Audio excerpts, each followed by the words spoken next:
Bonjour à tous et bienvenue pour ce quatrième épisode de cette série sur la guerre civile syrienne en 2011. Pour cet épisode, on va parler de la semaine du lundi 21 mars au dimanche 27 mars. Donc c'est une semaine qui est assez intéressante, particulièrement le vendredi avec les manifestations après prière, du vendredi à la mosquée. Aussi s'appelle le Fire of Dignity. On observe aussi beaucoup de morts que d'habitude, et une focalisation certaine autour de Dera, mais aussi dans certaines villes comme Latakia, qui est pourtant, comme ce sera dit plus tard, une ville alawite. Donc j'espère que vous allez apprécier cet épisode, et bon visionnage.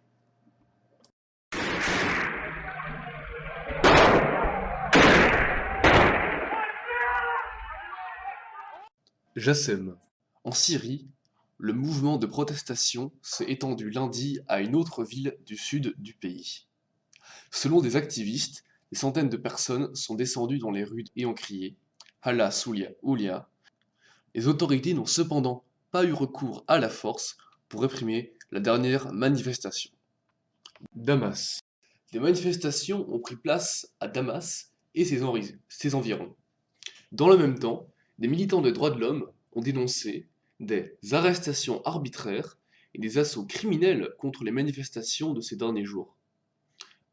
Un jour avant, à Douma, près de Damas, 4 élèves ont été arrêtés pour avoir tagué des slogans anti-gouvernementaux. Il y a eu 32 autres arrestations mercredi à Damas. L'organisation de défense des droits de l'homme a appelé à la libération de tous les prisonniers politiques. Human Rights Watch a critiqué les autorités syriennes pour usage excessif de la force, avec des conséquences funestes.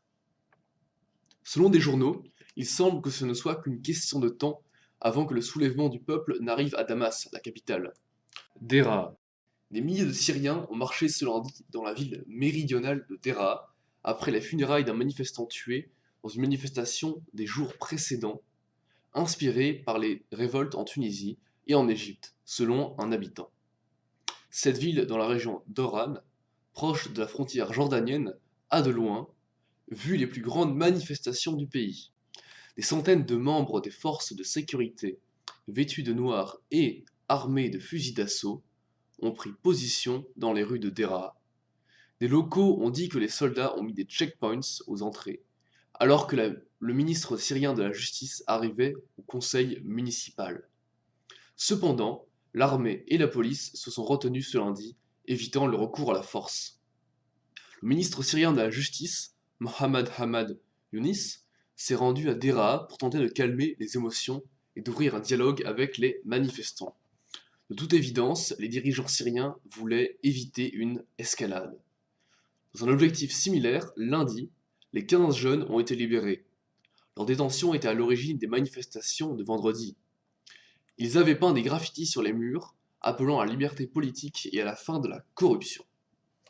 Des milliers de personnes ont enterré lundi un des manifestants âgé de 23 ans, Khaled Akra, qui a été tué par les forces de sécurité ce dimanche quand ils ont utilisé des balles réelles pour briser les manifestations.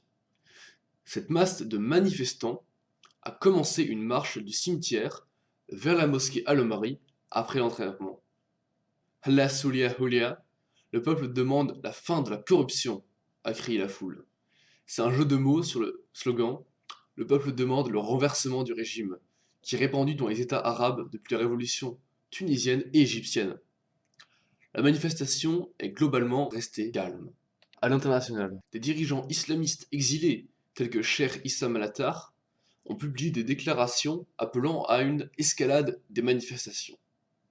Les manifestations devraient donc se poursuivre.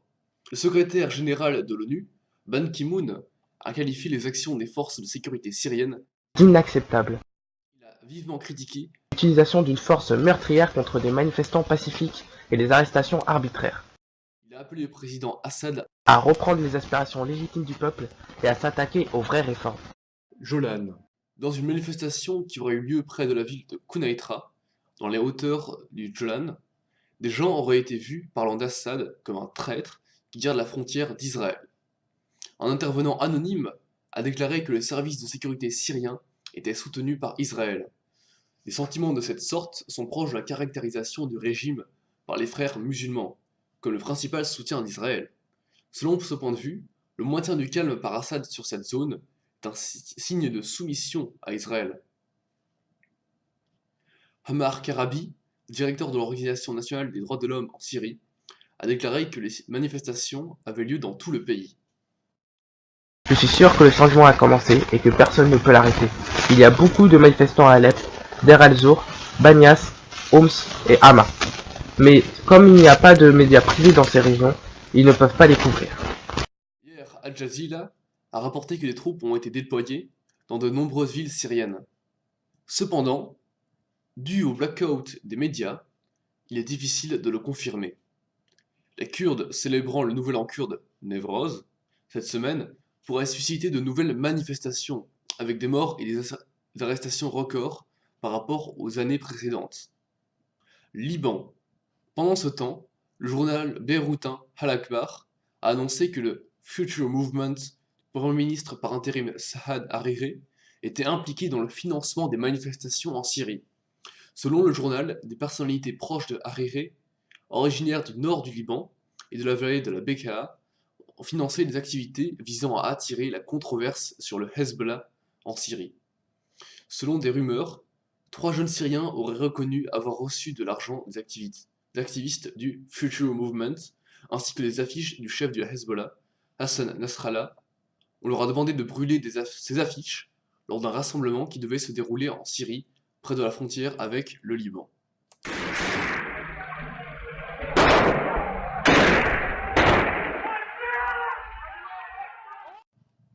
Deraa. Plusieurs centaines de manifestants seraient descendus dans les rues de Deraa en ce 5e jour d'affilée d'affrontements.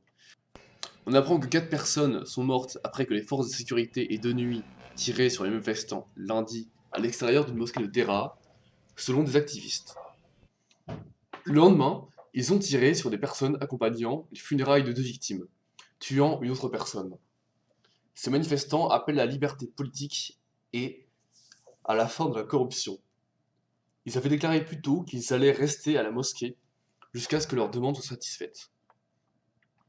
Selon des observateurs locaux des droits de l'homme, un garçon de 11 ans est également décédé à l'hôpital après avoir inhalé du gaz lacrymogène. Entre des centaines et un millier de personnes s'étaient rassemblées plus tôt dans les rues autour de la mosquée Al-Omari pour empêcher les troupes de la prendre d'assaut. Ils crient des slogans anti-régime face à une mobilisation des forces de sécurité importante et avec la présence de l'armée, selon un activiste à Deraa qui a souhaité rester anonyme. L'activiste a déclaré que les manifestants dans la ville, dont des membres des grandes familles tribales pour lesquelles Deraa est une sorte de seconde maison, avaient formé un bouclier humain autour de la mosquée afin d'empêcher les forces de sécurité de s'en approcher. Les forces de sécurité auraient assoupli leur tactique, laissant les manifestations se dérouler dans les petites villes. Mais on multiplie les arrestations. À Deraa, des bâtiments ont été incendiés et vandalisés, et la ville a été bouclée par les forces de l'ordre. Les cartes d'identité sont en cours de vérification et les connexions téléphoniques et internet ont été interrompues. L'approvisionnement en électricité a aussi été coupé. Les troubles se sont étendus aux villes voisines, Dinkil, Jassim et Nawa, ainsi qu'aux zones rurales autour de Damas. Les zones tribales environnantes ont été bouleversées par la détention de 15 enfants pour graffiti politique. Leurs dirigeants ont exigé la libération des prisonniers politiques à Deraa, la fin de la corruption et le droit d'acheter et de vendre des biens sans autorisation, ce qui est interdit par les lois d'urgence. Un photographe et vidéographe de l'AFP à Deraa, situé à 100 km au sud de Damas, la capitale, a déclaré que leur voiture avait été stoppée dans la vieille ville et qu'ils ont été battus par les forces de sécurité qui ont saisi leur équipement. Après avoir été emmenés pour interrogatoire, ils ont reçu les excuses des autorités, mais n'ont toujours pas retrouvé leur équipement. Le photographe a déclaré que les soldats contrôlaient les checkpoints à l'entrée de la ville et vérifiaient les cartes d'identité de tous les voyageurs avec une liste de noms qu'ils avaient compilés. Un officiel syrien rapporte à l'agence de presse AFP que le gouverneur de Deraa a été limogé suite aux nombreux décès de manifestants. Roula Amin, la correspondante d'Al Jazeera à Damas, rapporte cependant que Kaltoum n'a pas été officiellement limogé, mais qu'il n'a plus été vu en public depuis 3 jours. En plus de la répression, le gouvernement a réagi en organisant des rassemblements favorables à Assad. Il a imputé les troubles aux saboteurs, des agents israéliens aux extrémistes palestiniens, et a affirmé que des infiltrés déguisés en policiers, haut placés, autorisaient les forces armées à tirer. Les États-Unis, l'ONU et des groupes de défense des droits de l'homme ont condamné la réaction de la Syrie aux manifestations en grande partie pacifiques. L'Union européenne a aussi fortement condamné l'inacceptable répression.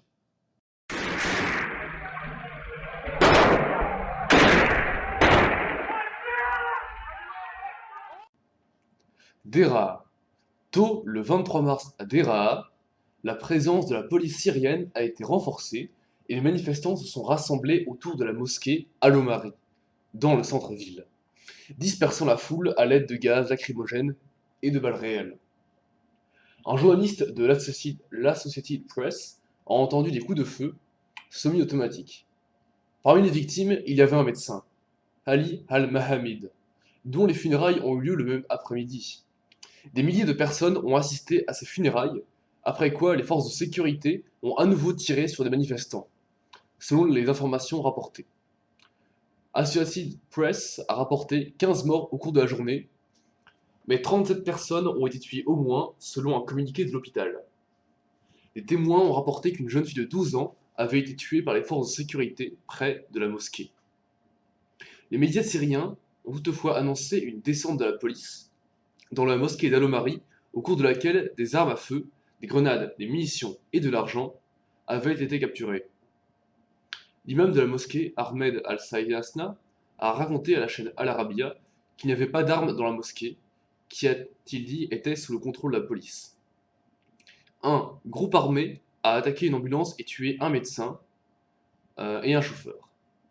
Par la suite, les forces de sécurité ont abattu au moins 4 des attaquants, dont les corps auraient été retrouvés à proximité d'un bureau des forces de sécurité, bien que les activistes clament qu'ils étaient en réalité des manifestants pacifiques. Depuis le 15 mars, le gouvernement syrien impute les troubles des agents israéliens, des extrémistes palestiniens et d'autres saboteurs et infiltrés. Le Comité syrien des droits de l'homme basé à Londres a rapporté sur son site internet, citant des sources à Daraa, que les autorités syriennes avaient abattu le soldat Khaled al-Masri pour avoir refusé l'ordre de participer à l'assaut de la mosquée Al-Omari. Le rapport n'a pas pu être confirmé de manière indépendante.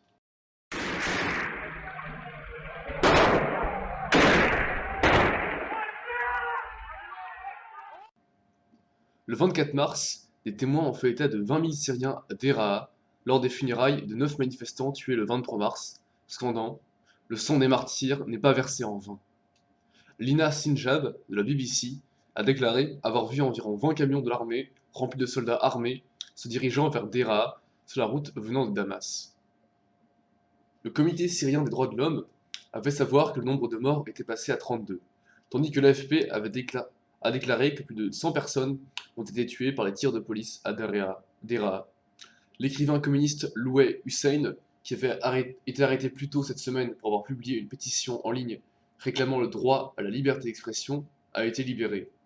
Amnesty International a établi une liste de 93 personnes, certaines pour leurs activités en ligne, arrêtées ce mois-ci dans les villes de Damas, Alep, Banyas, Deraa, Hama, Homs et autres. Le nombre réel des personnes arrêtées est susceptible d'être considérablement plus élevé, a lu le communiqué de presse d'Amnesty. Boutaina Shahaban, conseillère du président syrien Bachar el-Assad, a annoncé jeudi que le parti Baas avait accepté une série de réformes, y compris au niveau de l'état d'urgence. Des activistes ont déclaré que 100 personnes avaient été tuées au cours d'une semaine de manifestations anti-régime à Deraa, mais Shahaban en a estimé le bilan à 10. Le journal pro-gouvernemental Al-Watan a rapporté que 2 membres des forces de sécurité avaient été tués lors des affrontements et que des armes avaient été introduites clandestinement à Deraa, en provenance de Jordanie, dont la frontière n'est pas loin au sud. Il a également accusé BBC Arabic de diffuser des informations provocantes.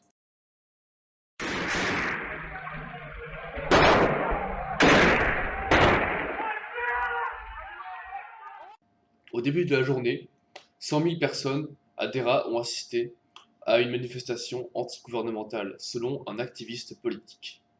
Plus tard, Alors que de milliers de personnes s'étaient rassemblées et avaient marché sur la place principale de la ville après les funérailles de 5 manifestants tués cette semaine, ils ont scandé Maher, tu es lâche, envoie tes troupes libérer le Jolan, selon un témoin de Reuters.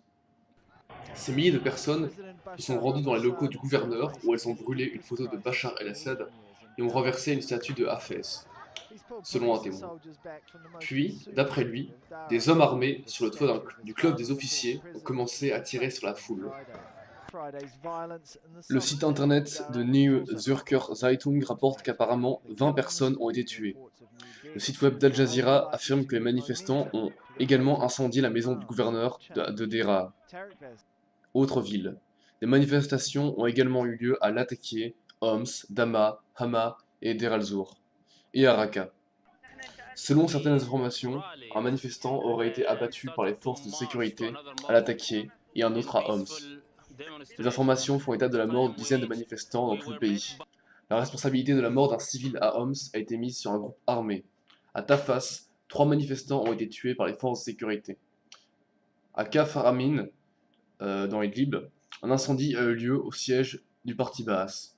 Dans la ville de Zabadani, près de la frontière avec le Liban, plusieurs personnes auraient été arrêtées après avoir manifesté. La plupart des chants dans les manifestations appellent à la solidarité avec Deraa et aux personnes tuées sur place, à la liberté et la lutte contre la corruption du gouvernement. Sanamein. L'agence de presse syrienne rapporte qu'une bande armée dans la ville d'Al-Sanamein, dans le sud du pays, avait attaqué les forces de sécurité, provoquant la mort de plusieurs de ses agresseurs. Une vidéo sur YouTube montrait 7 corps ensanglantés à Al-Sanamein, 3 manifestement blessés par balles. Les informations selon lesquelles 10 à 20 personnes auraient été tuées par les forces de sécurité n'ont pas été confirmées de manière indépendante. Un témoin a déclaré qu'à Sanamein, les forces de sécurité avaient tué 20 personnes. L'agence de presse officielle syrienne a déclaré qu'un gang armé avait attaqué le quartier général de l'armée, qui avait entraîné la mort de plusieurs assaillants. À Damas, il y a eu des rassemblements favorables à Assad. Des centaines de voitures recouvertes de photos du président Assad et remplies de jeunes sont abattues sur la place devant la mosquée des Omeyyades. D'énormes rassemblements pro-Assad ont eu lieu autour de Damas, brandissant les drapeaux syriens et des photos d'Assad. Des milliers de personnes ont scandé leur loyauté pour soutenir Assad. Mais aussi des centaines de personnes ont exprimé leur solidarité avec les manifestants tués à Deraa le 23 mars en criant « Sacrifions notre sang, notre âme pour vous à Deraa ». Monde. Le religieux sunnite Cheikh Youssouf al-Qaradawi a prononcé un sermon au Qatar dans lequel il a déclaré « Aujourd'hui, le train de la révolution est arrivé à un arrêt qu'il devait atteindre. La station Syrie. Il n'est pas possible pour elle de se détacher de l'histoire de la nation arabe. » De plus, le religieux syrien salafiste en exil en Arabie Saoudite, le cheikh Adnan al-Arrour, a conseillé aux jeunes de la révolution de suivre l'exemple égyptien, de subir la violence sans réagir de la sorte. Il exprime l'espoir que le président interviendra et formera un comité de dialogue pour traiter les griefs légitimes. L'AFP a rapporté que le leader de l'opposition syrienne en exil avait appelé à Paris la chute du président Bachar el-Assad, demandant à la France de maintenir la pression sur le dirigeant syrien pour qu'il mette fin au massacre d'innocents. Une vidéo sur YouTube montre des manifestants emballés dans la mosquée Al-Rifai à Damas, et scandant Allah Soulia Oubas. Une vidéo diffusée sur YouTube prétendument tournée dans la ville syrienne de Homs montre les forces de sécurité changeant de tenue pour ressembler à des civils et provoquer les manifestants anti-gouvernementaux. 17 personnes ont été tuées lors d'une manifestation sur le chemin de Deraa, tandis que 40 personnes ont été tuées près de la mosquée Al-Omari, 25 dans Sanamein, 4 à Attaquié.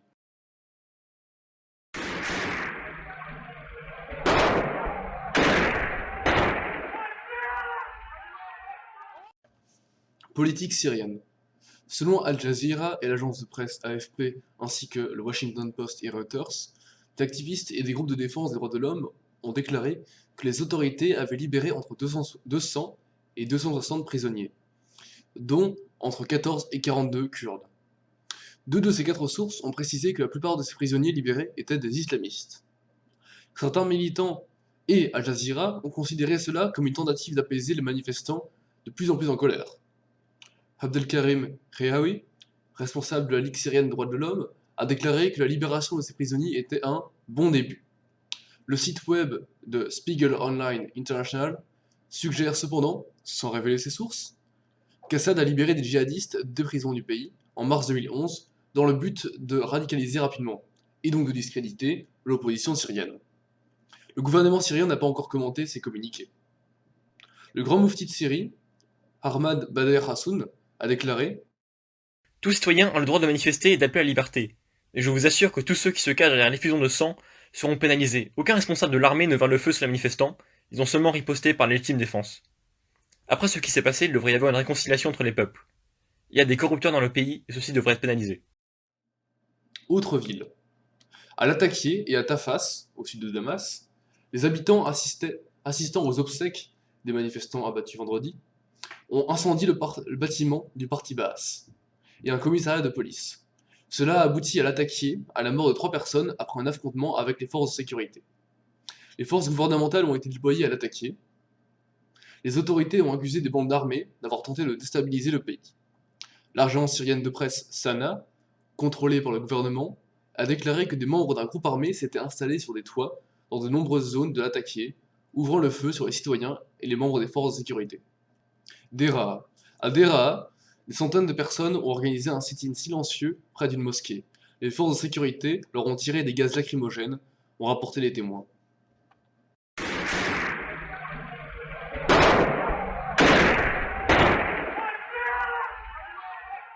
Latakié. Au début de la journée, l'agence de presse syrienne a annoncé que des bandes armées avaient attaqué des quartiers de Latakié en tirant depuis les toits. Les manifestants anti-gouvernementaux ont toutefois accusé les forces gouvernementales d'avoir ouvert le feu sur eux. Les activistes ont déclaré que certains manifestants avaient incendié un bâtiment du Parti Baas et attaqué des entreprises. L'agence de presse officielle a par la suite déclaré que 10 ou 12 personnes, dont des résidents, des éléments armés et des membres des forces de sécurité, avaient trouvé la mort dans les violences. Des responsables syriens ont rapporté que 12 personnes avaient été tuées à l'attaquer. Une vidéo d'Al Jazeera sur YouTube enregistre l'imam de la mosquée Ar-Rahman à l'attaquer, informant au présentateur d'Al Jazeera qu'un massacre se produit dans la ville. Politique syrienne. Boutaina Shahaban, conseillère du président pour les médias, a déclaré que l'état d'urgence serait levé, sans donner la moindre indication quant à une date. Elle a également déclaré que le président comparaîtra publiquement pour s'adresser aux Syriens et faire des déclarations officielles sur les mesures que le gouvernement allait prendre. L'agence de presse Reuters a annoncé que la disparition de 2 de ses journalistes. La dernière fois qu'ils ont été vus remonte au moment où ils devaient passer de la Syrie au Liban. Les journalistes Sobi Hassan et Zaher Halamin ont été arrêtés à nouveau. Monde. La secrétaire d'État américaine Hillary Clinton a déclaré que les États-Unis n'interviendront pas en Syrie de la même manière qu'en Libye. Elle a précisé que l'évolution de la situation en Syrie n'était pas encore claire et que la violence n'était pas au même niveau qu'en Libye. Clinton a déclaré que la répression du gouvernement syrien contre les manifestations n'avait pas encore engendré de condamnation mondiale, ni d'appel de la Ligue arabe ou autre à une zone d'exclusion aérienne.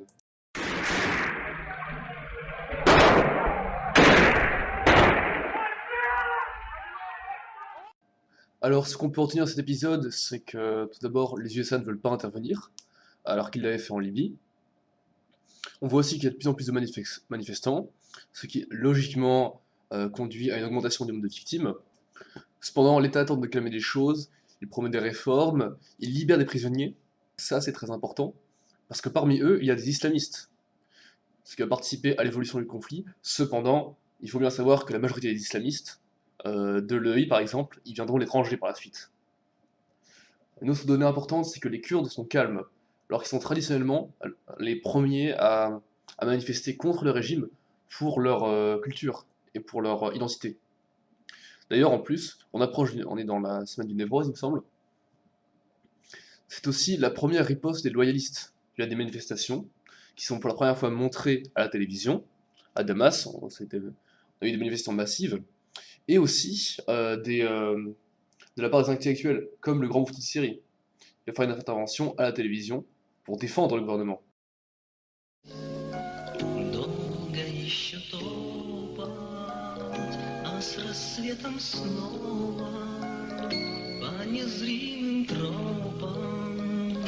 По земле афганской долго